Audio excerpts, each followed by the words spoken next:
I do a workshop or a talk where I'll have different speakers come in, and people are like, oh, how much business did you get from the event? I said, absolutely none. And they're like, oh, that's too bad. I was like, nope, that was the plan. And that comes down to like call marketing, right? We've already figured out why we do events and the cadence in which we do those events. And so it allows me to relax if I don't get any clients. It's a part of our overall marketing strategy because of everything else it brings. It creates this opportunity to network with people that maybe you would not have networked before. All right, so I'm here today with Jake Mooney. I'd love if you could just start off by telling us who you are and what you're doing here in Thailand. Sure. Thanks for having me on, Scott. I've been in Thailand 6 years.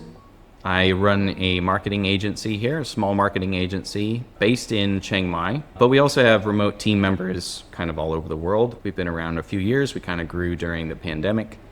And so we mostly help small to medium-sized multinational businesses extend their marketing teams, help them with their marketing strategy. And we also do a lot of remote video editing, quite bespoke video editing. Very cool. And again, video, we'll definitely be touching on that a lot in the discussion today because I've seen you everywhere. And that's the reason that we got connected was because you're so active on LinkedIn with video. And I think at one point I said, oh yeah, Jake, I really agree with this point on LinkedIn. Yeah. And I think then you said, oh, hey, let's meet up. And I think that's just so cool how much video and social, when done right, really does inspire these kind of connections. It does. And that's the marketing strategy at work because for a few years, we were doing this kind of stuff for our clients and doing it well, right? But you can't grow if other people don't know you exist. And so eventually me and the team sat down, we're like, okay, the marketing agency needs to get a marketing strategy. So this connection and, us chatting now basically comes from us enacting our own advice we give to our clients of kind of calm, sustainable, reasonable marketing activities that just kind of build up over time and are things that you can keep doing without, losing your head, losing your mind is the intention. Absolutely. The reason I reached out and got connected with you originally, Jake, is because I trusted you. And I think it's really important that the people that you work with or just that you meet, it's like people that have similar values and people that you can trust. And so I want to get to know you a little bit better. I want the audience to get to know you a little bit better. So you had mentioned that you're based in Chiang Mai. So what made you decide on Chiang Mai? Long story short, my wife is an American citizen, born and raised in Chiang Mai. So we got married. I took a job in Poland for several years, running a marketing team there for a manufacturing company, and our kids were going to school there. And yeah, we always loved Chiang Mai. We're always like, oh, that'd be cool if we could, move there, live there, but, it wasn't practical. Bit by bit, I kept pushing the company that I was working for. Hey, I'm already part-time running the Asia marketing and there's no one out there, and I'm traveling to Asia and supporting our dealers there. Eventually you should just move me there because we have family who's still here in the region and I like it. And eventually they said, okay, let's do it. So we were about to move here, had 3 kids. This is 2019, so right before the pandemic started, and they asked me to resign a few weeks before we moved. So I came to Chiang Mai because we were like, okay, well, this is where we've been heading for a long time. We've been planning on coming here for a long time. So we'll come to Chiang Mai, and I had no backup plan. There was no plan, no network. My LinkedIn hadn't been updated. I took a job with a local nonprofit, a Dutch-Thai NGO, Philanthropy Connections, which is a great local NGO.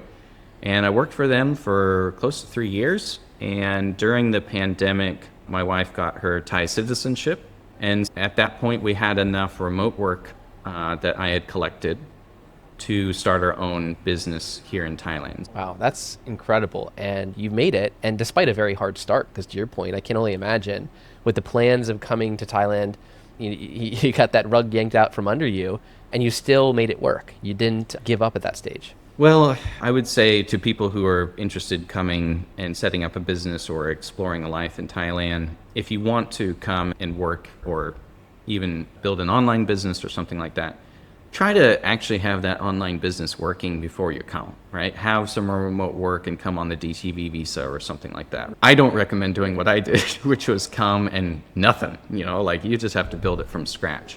We were able to be very, very frugal, rent very cheaply, and it gave us a longer runway to try to build that business. But 3 years in, at the 3-year mark, that's when things started to kind of get some momentum. It was only in the last year and a half or so, that me and the team have made a concentrated effort to then market ourselves more aggressively. But even that hasn't been that aggressive. It's just more of like creating a brand, being there, showing up. We're hoping to actually get more proactive, going after the kinds of companies and clients that we'd like in 2026. So, fingers crossed. Well, I love that advice. I just had a call, and sometimes I do take calls with individuals that are looking to come into Thailand, Right. and someone had brought up that idea of this business they were going to start when they're here. And it was unfortunately that kind of cliche of, I think I'm going to start a restaurant or a massage parlor or something like that. And it was like, whoa. You're the first, man, Yeah, or a bar, yeah. right? Yeah, or a and cannabis shop at the moment. exactly. So there's always that thought that if you could just bring your Western mentality into Thailand, you can make something work. But I think there's a lot of things you don't know about what happens on the ground, how it works, how you hire people here. There's all these challenges. But I loved your advice because, to your point, the way that it can work is if you build more of an online business abroad and you make it work abroad, because then the location is less central to your business itself. If you're running 100%. a marketing agency and it works in the US or it works in the UK, then it's very possible that you can transition it to operate it in Thailand. And then you can figure out how you're actually going to set the business up, whether or not it's a remote office in Thailand or whatever. But if you're expecting to start a business on the ground in Thailand and plan that all while you're abroad, that's going to be a tough one. It can work for sure. People have come and set up businesses here or restaurants or whatever and made it work. But we've been around long enough to also know that most find it quite challenging, right? Whoa there, hold up for just 1 second. I'm sorry to interrupt, but if you are struggling with business operations, cultural challenges, or growing your business in Thailand, you are not alone. This market is really tough to navigate. I know because I've been here since 2012 and I've experienced a lot of these challenges myself. That's why I founded Fractioned, a Thailand-based consulting firm aimed at helping businesses succeed in Thailand. My Accenture experience from the US and our community of top consultants from around the world allow us to deliver top-tier strategy and execution to businesses in Thailand. If you want to learn more, you can book a free 15-minute discovery call to see how we can help your business. You can email us at podcast@fraction.io. All right, back to the show. There's a term that you used on your website that really seemed interesting to me. It was that term, calm marketing. And this reminded me of just, I've seen the opposite of this sometimes with companies that I work with. So how would you define calm marketing and how do companies leverage this? So I think how to define calm marketing first is to define why marketing normally isn't calm. Marketing typically doesn't feel calm to most business owners and even most marketing teams, generally because we're off the strategy or there's no strategy. We're doing a lot of things that keep us busy, but in reality, like the business manager or the owner, they forget what the strategy is. And then we can typically get further and further away from that nice plan that we had started out for good reasons and bad reasons. And then eventually it doesn't feel like that there is a cohesive direction to what we're doing. And so we're just kind of like spinning our wheels. And again, it doesn't feel calm. It doesn't have to necessarily always feel calm and relaxed. When you're at a trade show trying to get a booth set up, not calm and relaxed, But you can always, as you're sweating there here in Thailand trying to get a trade show booth set up in Bangkok, right? You can always go, okay, doing this trade show fits into our larger holistic marketing strategy that we have implemented step by step, bit by bit over this entire year. So even if the actual instance isn't feeling calm, it gives you that foundation that what we're doing is the right thing and we don't necessarily need to be doing something else. We don't need to be looking at someone else and going, oh, why aren't we doing a bunch of TikToks at our booth? Well, we have determined that we didn't, TikTok is either something outside of the constraints or our capabilities this year. So we're not worrying about that. We're worrying about this booth. So that's kind of how I define calm marketing, is helping make sure that we kind of build a strategy that is very much based in constraints. And then, all right, based on those constraints, what can we do to get in front of them, right? To promote our products and services to them in a way that they'll go, oh, I need that. Maybe not today, but eventually. When you're honest with all that, then you can actually build a sustainable plan. And we do that for then 15 months, typically. I don't like 12 months because around 9 months, everybody's like thinking about what's the next plan. And 3 months is too short. Like, we do phase things, but I always like putting it in a 15-month, framework, because then it also forces leadership in the company to think more long-term. So I say, can you afford to keep doing this for 15 months? And when we think about it in that way, a lot of times we start scaling things down. We start pushing aside the things that, shiny object syndrome, and we go, you know what? This is working, or these networking events is where I get the best leads. Because most marketing for most businesses, especially the businesses that we work with, which are kind of more B2B or in commercial or industrial industries, they're very long sales cycles, high trust. A lot of the typical marketing tactics don't work, they can't just like do an ebook and have a newsletter download, or just different, right? So I want them to be able to think very long term, because that's generally how their clients buy. So calm marketing is the opposite of this reactive marketing or shiny object syndrome. I often see the biggest mistake that companies make is they don't think long-term. You have a budget, you have a limitation. So you only have so many hours and time and effort you can put. If you have a very small team, the idea of trying to do 16 things means that they're going to all be done badly. Whereas if you say, you know what, we're going to focus on A, B, and C. A is our primary. We're going to do a little bit of B and a teeny bit of C. Now we're dealing with some constraints and we have a clear strategy. The last thing I'll say on this, Jake, and I'll see if this resonates with you or you agree with it or not, but the term strategy is just so often thrown out. Oh, what's our strategy? And I think a lot of times owners, they think strategy is tactics. And Right. So when they're saying, what's our strategy? It's our strategy is we're going to be on TikTok and we're going to be on Facebook and we're going to be on this and we're going to be on that. It's like, that's not strategy. In my opinion, my definition of strategy is focus, because it's to say, what are we trying to achieve and what are we going to be focusing on? And you can't have strategy if you don't have focus. I don't know if you agree with that or not. No, 100%. A lot of times clients come to us with a particular pain point, right? The website's broken, or whatever it might be. We need a video, or how much is it to make a video, right? So what I try to then ask is, what is your strategy? Like, where does this fit into the marketing strategy? Or is this a one-off to-do list item? If this is a to-do list item that you want me to do, great. But the deliverable, like the proof of success, is that I fixed your website, not that the website's doing you any good. A more strategic approach is the website should then, convert, prospects into leads and into sales or whatever it might be. So we have that conversation. And this really came from me. I'm not university educated. I am homeschooled. I did 6 months of university. I dropped out because I was like, I can learn all this media and marketing stuff on the job. I was working in marketing and, on YouTube and things. But one of the things that I came from is I was very taskless oriented. Hey, boss, what do you want me to do? Marketing manager comes to me and says, hey, we need to do this and this. I'm like, sweet, I got it. I'll get all those videos shot and locations scouted. And then I worked for 8 years in a manufacturing company that their marketing they were the world leader already.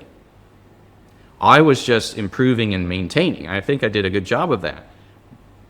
But I never had to start from scratch of questioning our approach or our target market. That was all laid out for me. So when I was suddenly let go and then started working with clients, I started out I'll action your to-do lists. But then I started realizing I need to really learn how to actually build a marketing strategy. I'm reading this book right now, Slow Productivity, and it's a great book. It basically just says, do fewer things, work at a natural pace, and then obsess over quality.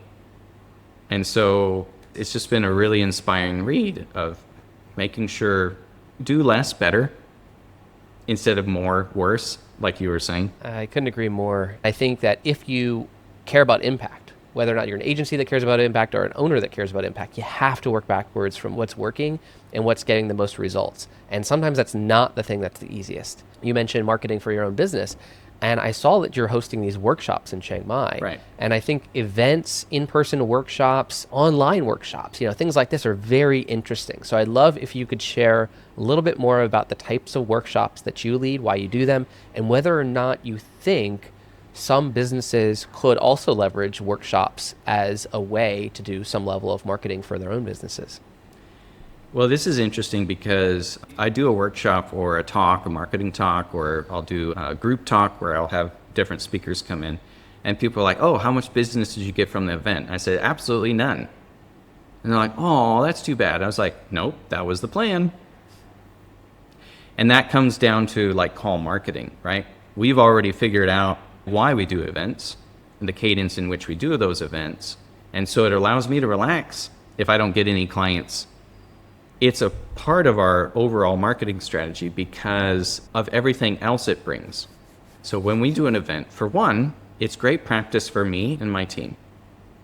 So when we started these just over a year ago, it was like, we need the practice, sharing our knowledge, presenting, putting on events, showing that we could actually get people to show up, and we know, how to attract people to an event. That's great practice for our team. It puts me on the line. I tell my clients do events, and then I don't practice what I preach. But the other thing is local networking, and it's interesting, the connections I've made just from hosting these local events. Some of my best friends now are in auxiliary, related businesses that saw I was having an event and popped in. I may have met them another way, and business friends as well. The other thing is I recently hosted an event because everyone kept asking, how do we get more Thai clients for our business? I did a generic marketing business strategy event like 6 months ago, and everybody out of that was like, this was great. But how do we get more Thai clients? Because we are here in Thailand. Some of us have restaurants, some of us. So I was like, I don't know. That's not what I do. So I decided, who cares? I'm going to host the event, but we are going to invite, I already had one speaker, and then we found 2 others. But a young lady who runs a very large business empire, you could say, with hospitality and restaurants and entertainment venues throughout Thailand, saw my ad, basically, my post saying, hey, I'm looking for people to talk at this event about how to, build your Thai client base. And here I am socially in Thailand. Here she is socially in Thailand. And she messages me and says, can I be a speaker at your event? And now we're friends, right? Lovely person, but still it creates this opportunity to network with people that maybe you would not have networked before with. A lot of clients complain to me that, there isn't a good trade show for our particular niche. I was like, do your own then. And most of them won't because it's outside of the norm. The last thing on that is the marketing collateral.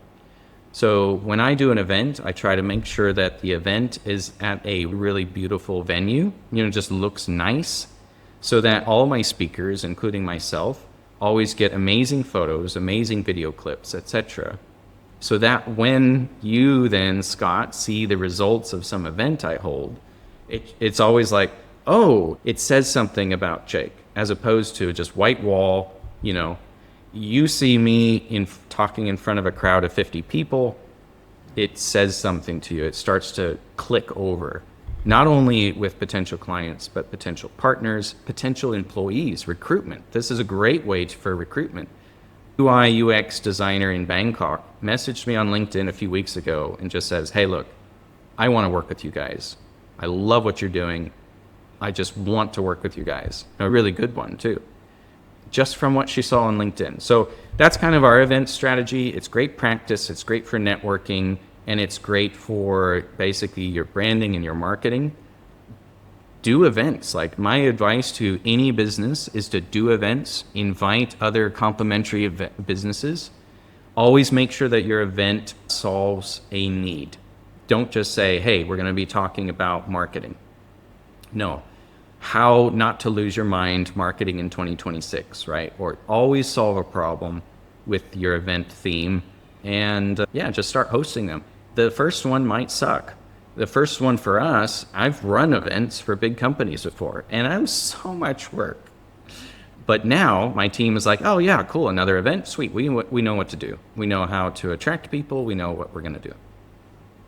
I think there are so many nuggets of wisdom in that. And I think one of the biggest takeaways that I have is that you aren't, when someone asked you how many leads did you get from a workshop or from an event, and you said none, and you said that was what we had planned on. And I think that's really key, because too often businesses are looking for that direct ROI. They're looking like, how many leads, how many people signed up after the event. And sometimes the reason that's really bad, in my opinion, is because then they see it as failure and then they don't do it again.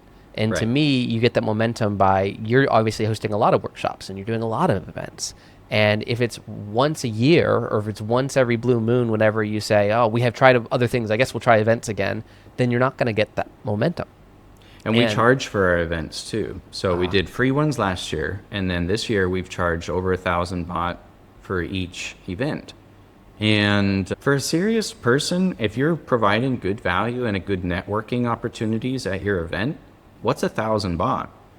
The next one that we're going to do, I think we're going to do for 2,000 baht, because I have a big influencer in Thailand who wants to do an event with me here in Chiang Mai.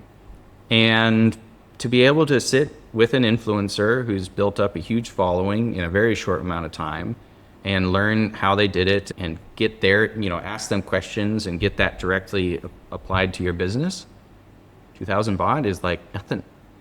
And it also then helps to maybe weed out some of the people you don't want there.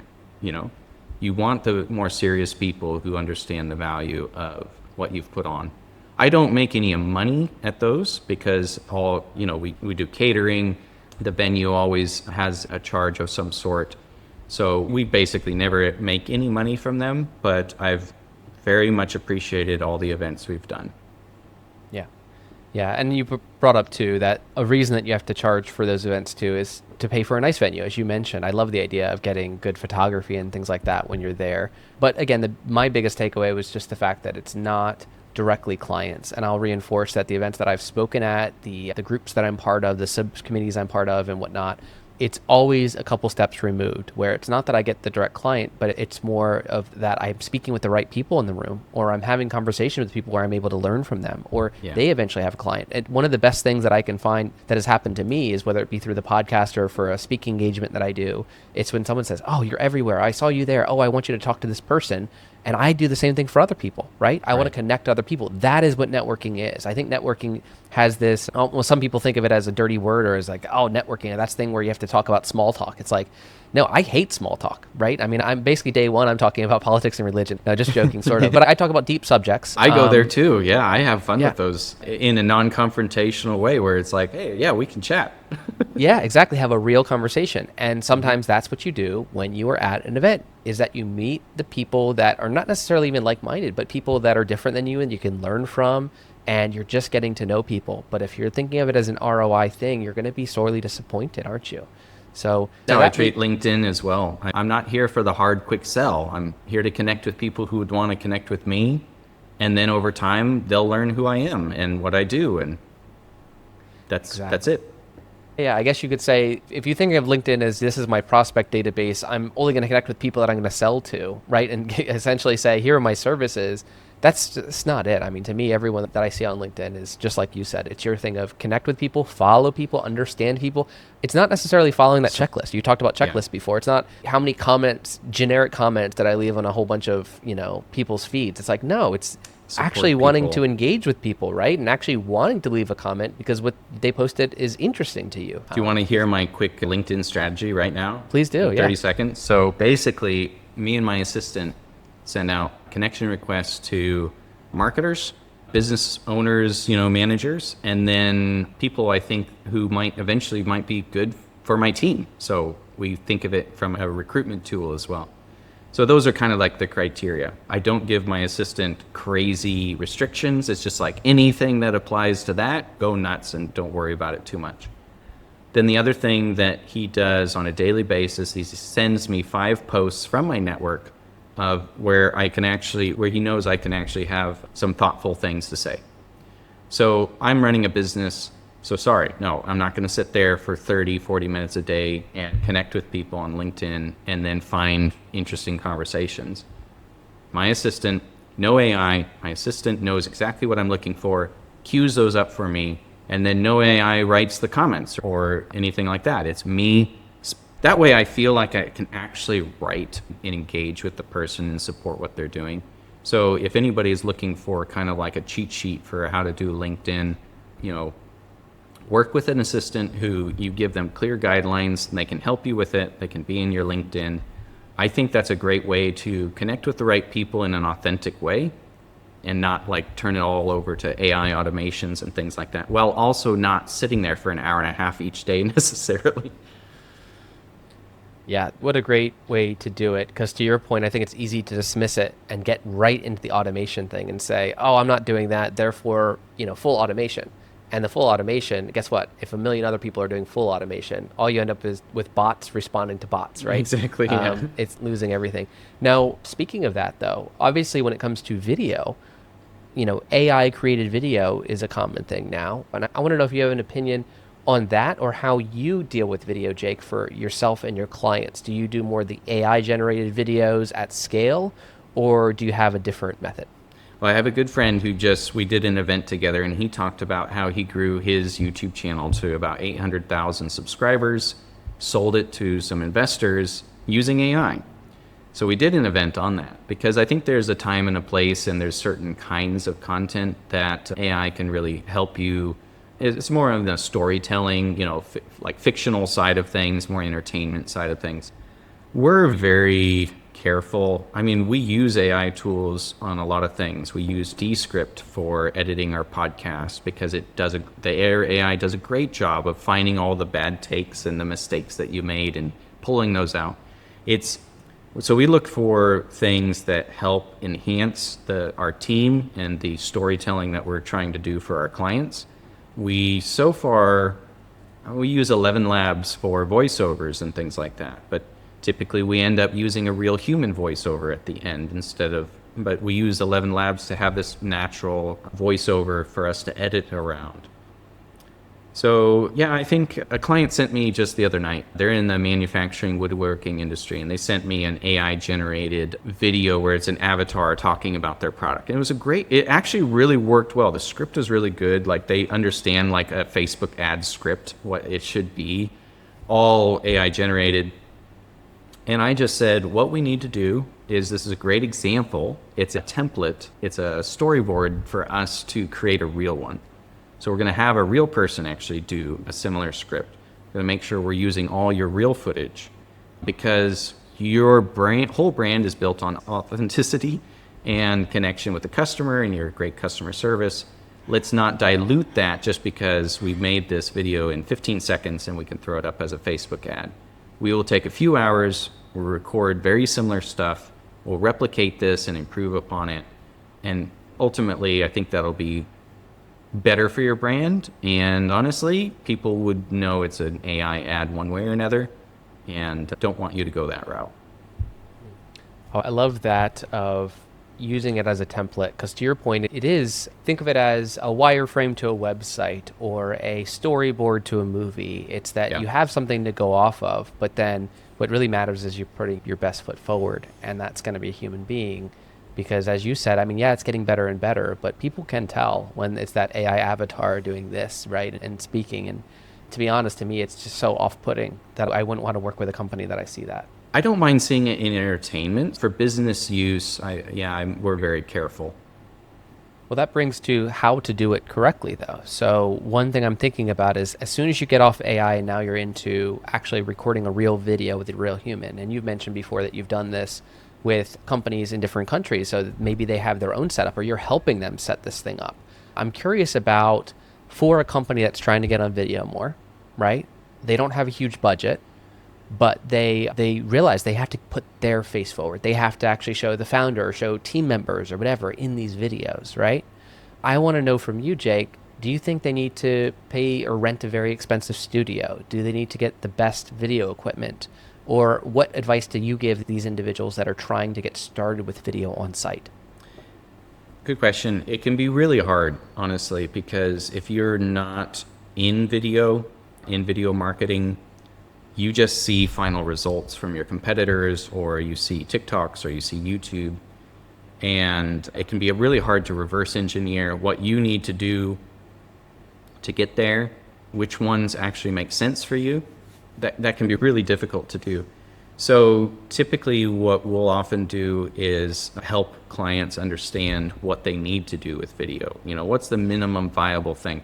We started a podcast, not video podcast, audio podcast, for an NGO out of Geneva, Switzerland, that interviews diplomats and high-ranking government officials all over the world. And we started it with a phone, right?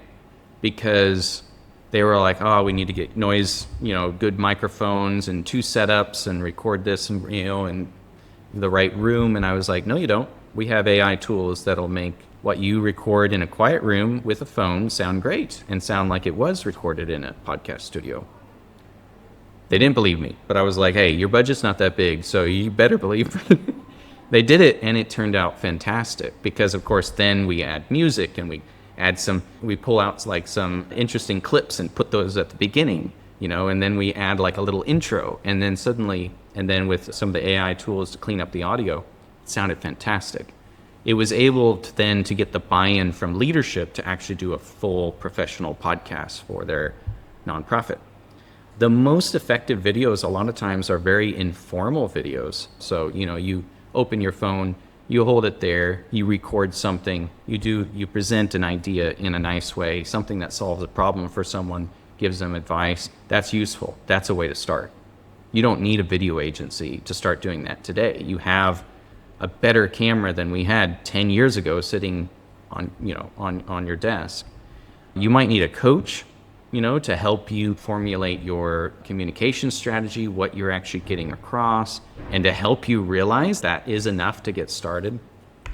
As far as like creating a little studio, we work with clients where we shoot content for them from our studio. So we'll actually be, represent their brand in some cases. A lot of them will help them set up a small studio. And I'm saying for hundreds of dollars, not thousands of dollars, that looks like $1 million, right? It looks perfectly acceptable and nice and professional for what they need to do. Because I want them to feel like it was a lot easier to get going. So that's call marketing, right? If it's easier to get going and to start it up on a smaller scale, then you can keep going with it longer. So actually the, video strategy itself is a bit trickier because a lot of people want to start up video and they cannot last 3 months. They can't keep it up after 3 months. So that's really the biggest challenge. It's not the technology, it's not the ability to create scripts or, work with teleprompters or anything like that. It's people's dedication to something longer than 3 to 6 months. Yeah, I suppose it's just like fitness or anything else. It's easy to say I'm going to go on a diet on January 1st, but it's hard to continue to go to the gym every day when stress builds up, when family stuff builds up. You have to still do it. And to your point, when it comes to video, it's a new neural pathway. It's a new routine. It's a new process. And so I suppose the higher you put that barrier up and say it needs to have A, B, C, D, E, F, G sort of qualifications, it's just making it less likely that you'll ever get started or that you'll ever maintain it. So what you've sort of described with this minimal setup, it seems that you're trying to reduce the friction to get started so that you can test it out faster. And it sounds like you're making it easier to maintain, so there's not excuses to not do it. Which kind of leads me to another question, which is, I can imagine some companies thinking, okay, I've seen these professional services firms or whatever else create videos, but it doesn't work for my business. I have this boring business. No one's going to care about that. And I'm curious, do Do you have any feelings over the types of businesses that this type of marketing might work for, and whether or not boring businesses can actually follow through and follow these steps? I affectionately call them boring businesses because I come from boring businesses. My first jobs were in landscaping, construction, carpet, and cleaning and things like that. And then manufacturing, right? And a lot of our businesses are in logistics, manufacturing, etc.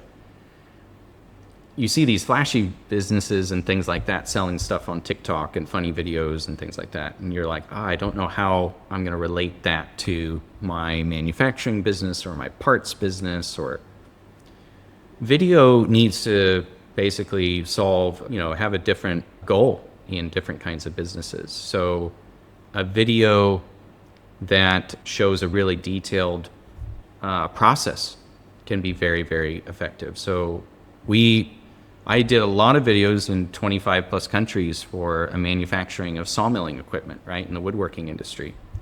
And the most effective videos that we shot, we put a lot of time and effort in these nice product videos, and, showing all the little features and making, the lighting look beautiful and the slow motion sawdust. And the most effective videos were sitting a camera on a tripod, letting it look at the machine wide shot and letting it run for 20 minutes. Because when someone's going to drop $500,000 on a new line or $3 million on a new line or more, they just want to see how this thing works, how it ticks. They don't want the marketing pizzazz that we throw on everything. They see right through that. They want to just see this work. I want to see 50 logs go through that line. I want to see 50 logs that look like my logs going through that line. If I can see 50 logs that look like my logs go through that line, suddenly now the salesman is having a completely different conversation with that prospect, right? They've seen it, they believe it. They didn't have to fly all the way to, Malaysia to visit an installation. So that's a highly effective use of video. The video guy never wanted to shoot that kind of video. It was like pulling teeth for the marketing team to make things look less sexy, but more suitable to what that prospect was going to be really effective for them. I think there's, personal branding. Video comes into nicely for personal branding. So a CEO or a sales manager, showing up at a trade show in another country and just making a couple short little clips and throwing them on LinkedIn or throwing them on their Instagram or something like that it takes work. Like a lot of us don't want to do it. I don't want to do it. I personally don't want to put myself on video. I just don't. I have other things I want to do, I need to do. But forcing yourself to start not worrying about everything being perfect, getting over the cringe factor, like, oh no, like I said something funny, or I'm going to look funny to that high school buddy of mine from 20 years ago who sees this video. Stop caring about all of that and just start, documenting what your business is doing, what customers you're seeing in some way, shape, or form. That can be really, really useful. The thing that really resonated with me, Jake, is I love that example of the sawmill sort of video showing them how it's actually working. Because to your point of the polish, I think sometimes we do those things for ourselves, right? So we want to put our best foot forward. But I think oftentimes if you can swallow your pride a little bit, then you can actually create some more authentic videos that are real. And I think for years and years, companies have tried to look bigger than they are. They try to look more polished. We sometimes forget that some of the best videos, it's not always about putting your best foot forward. Sometimes it's about sharing your journey. It's about sharing, like you've shared in this video during this podcast recording. We've talked about how you were fired, right? I've been fired. I've lost clients. If you can divulge that, guess what? Everyone's experiencing those tough things. And so we have to remember to be authentic. I'm thinking about like Apple. They put the polish on it. There's a place and a time for them to show the polished product on their video. However, we have to also remember that some of the best viewed videos on YouTube are people unboxing and Apple products and dropping right. them right on the and ground. Dropping them right. Well, absolutely. How does it deal with the fall, right? It's like, and so that is the real life thing. I mean, for the unboxing, just to keep it simple, right? In that case, it is literally if I spend X amount of dollars or bot or whatever, what will it look like? What do I get in the box? Like, is this the thing that I want to buy? So I tend to watch reviews of products quite a bit because I want to know if I'm spending my hard-earned money, what am I getting from it? I don't want the polished view. I want the real view. And so I think that when we're thinking about video, when we're thinking about all the other marketing topics that you've shared, when you talk about the workshops, we don't need perfection.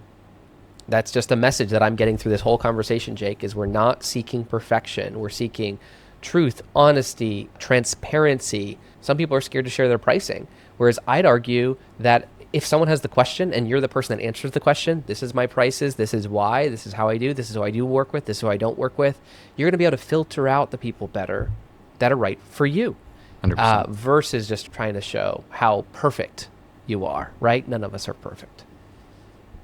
Yeah, I interviewed a good friend of mine, Minnie, from Tied Up with Minnie, Instagram and TikTok. And that interview is on our YouTube channel. And I just asked her, because she had 120,000 subscribers between those two platforms in less than a year. And she didn't necessarily take the shortcuts that some people take in order to grow those. She let them grow organically, and she was herself. And it was really, I mean, her main things were be yourself, but learn how to give the audience what they're wanting. Learn what that is, because they were wanting to learn something. They're wanting to be entertained by something. They're wanting insight into something. Learn to package that, because that packaging takes time, right? You don't do that out of the gate perfectly. And then just be consistent, and for her, be herself. I think where we often can help is helping coach people with video so that they're focused on the video aspects that make sense. And then we can edit that, right? So that's a big step of the process. It's like, okay, now we have this footage. Now what do we do with it? Someone internally can do that. You can hire someone on Fiverr to do that. We work with quite a few clients now, YouTube creators and then businesses, where just we have a video plan. They're producing that video in various ways, and then we're editing for them, just sharing stuff back on Google Drive. Like, it's not that complicated. We have good editors who understand the different styles and approaches, right? And I'm very careful. I've edited and managed editing editors for now close to 20 years. I know how to set that up in order to get the right results on budget and on a consistent basis, right? So that can be another big bottleneck, is we have all this footage. I have a lot of clients I've run into. We have all this footage and nothing's been done with it for 3 years. So if you have a lot of footage, work with an editor to start getting through it, but be intentional about what you're actually doing, and don't try to get it all done at once either.